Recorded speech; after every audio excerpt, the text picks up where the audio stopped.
दुरान मजलिस एक बंदे ने अल्लामा आसफ अलवी से एक सवाल किया कि नबी पाक सल्लल्लाहु अलैहि वसल्लम की 4 बेटियां हैं, आप शियों ने एक कर दी, मुझे साबित करके दें कि नबी पाक सल्लल्लाहु अलैहि वसल्लम की 4 बेटियां नहीं सिर्फ एक है। अल्लामा आसफ अलवी ने उस बंदे को कहा, तुम सिर्फ इतना बताओ शादी के टाइम नबी पाक सल्लल्लाहु अलैहि वसल्लम की उम्र कितनी थी। फिर इतने सवाल खुले कि बंदा हैरान रह गया। इससे पहले कि मजीद वीडियो में आगे बढ़ा जाए, आपसे गुजारिश है कि हमारे चैनल को सब्सक्राइब कर लें ताकि आप मजीद ऐसी वीडियो देख सकें। अल्लामा आसफ अलवी ने कहा, बताओ जब नबी करीम सल्लल्लाहु अलैहि वसल्लम की शादी हुई उस वक्त नबी पाक सल्लल्लाहु अलैहि वसल्लम की उम्र मुबारक कितनी थी। अल्लामा आसफ अलवी ने कहा, अगर नहीं पता तो सुन लो, शिया और सुन्नी की दोनों किताबों में लिखा है कि जब नबी पाक सल्लल्लाहु अलैहि वसल्लम की शादी हुई उस वक्त आपकी उम्र मुबारक 25 साल थी। 4 साल तक उनके यहाँ कोई औलाद नहीं हुई। ये सुन्नी और शिया ने अपनी अपनी किताबों में लिखा है। नबी पाक सल्लल्लाहु अलैहि वसल्लम के यहाँ पहला बेटा हुआ जो शादी के 4 साल बाद हुआ। उसका नाम कासिम रखा, जिसकी वजह से अबुल कासिम के नाम से वो मशहूर थे। अल्लामा आसफ ने कहा, यहाँ तक दोनों ने लिखा है,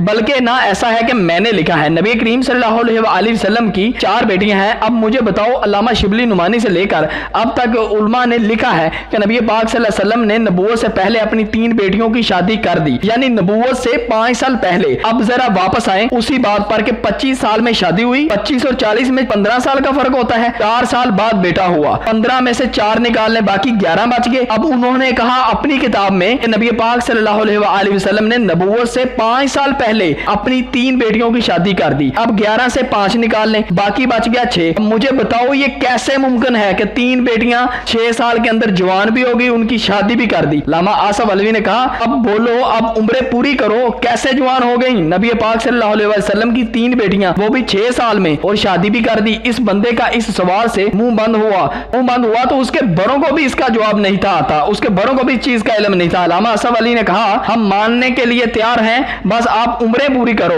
ऊपर से तुम कहते हो कि नबी पाक सल्लल्लाहु अलैहि वसल्लम ने अपनी 3 बेटियां गैर मुस्लिम से शादी में दे दी। पूछा कि नबी करीम सल्लल्लाहु अलैहि वसल्लम तो ऐसा नहीं कर सकते। उन्होंने बोला वो 40 साल के बाद नबी बने, उससे 5 साल पहले 3 बेटियों की शादी कर दी। यानी सुन्नी भाइयों के लिए मेरा कोई सवाल है, अगर वो उनका जवाब दे दे तो मैं मानने के लिए तैयार हो जाऊं कि नबी पाक सल्लल्लाहु अलैहि वसल्लम की वाकई में 4 बेटियां थी। सवाल मेरा यह है कि नबी पाक सल्लल्लाहु अलैहि वसल्लम का बतूल को देखकर खड़े हो जाना, ये सियासता में भी लिखा हुआ कि बतूल को देख के अदब में आप सल्लल्लाहु अलैहि वसल्लम खड़े हो जाते थे और बतूल को अपनी जगह पर बिठा देते थे। जितनी देर बतूल बैठी रहती थी आप खड़े रहते थे। आप मुझे किसी ज़ाइफ सी रिवायत में बाकी 3 बेटियों के अदब में नबी पाक सल्लल्लाहु अलैहि वसल्लम का खड़े होना दिखा दें। दूसरे नंबर पर मेरा सवाल है, अगर नबी करीम सल्लल्लाहु अलैहि वसल्लम की 4 बेटियां हैं तो नबी करीम सल्लल्लाहु अलैहि वसल्लम ने सिर्फ बतूल को ही दाज दिया, बाकी 3 को क्यों नहीं दिया। मेरा तीसरा सवाल अपने अहले सुन्नत वाले भाइयों से है, हदीस में यमनी चादर के नीचे सिर्फ एक बतूल बैठी थी, बाकी 3 कहां थी। मेरा सवाल चौथा आपसे यह है कि अकेली बतूल ही क्यों जायदाद के हक में खड़ी हुई, अकेली बतूल ही क्यों जायदाद के हक में गई। बस वो इन सवालों के जवाब न दे सका और मान गया कि वाकई आप कुरान और हदीस से जो भी करते हैं साबित करते हैं। ये वो चंद सवाल थे जिनका अल्लामा आसफ अलवी ने उनको जवाब दिया और बंदा मान गया। ऐसे ही सवाल लेकर हम आपकी खिदमत में हाजिर होते रहते हैं। बस आप हमारे चैनल को सब्सक्राइब कर लें, हमारी वीडियो को लाइक कर लें और ज्यादा से ज्यादा शेयर करें। अल्लाह हाफिज।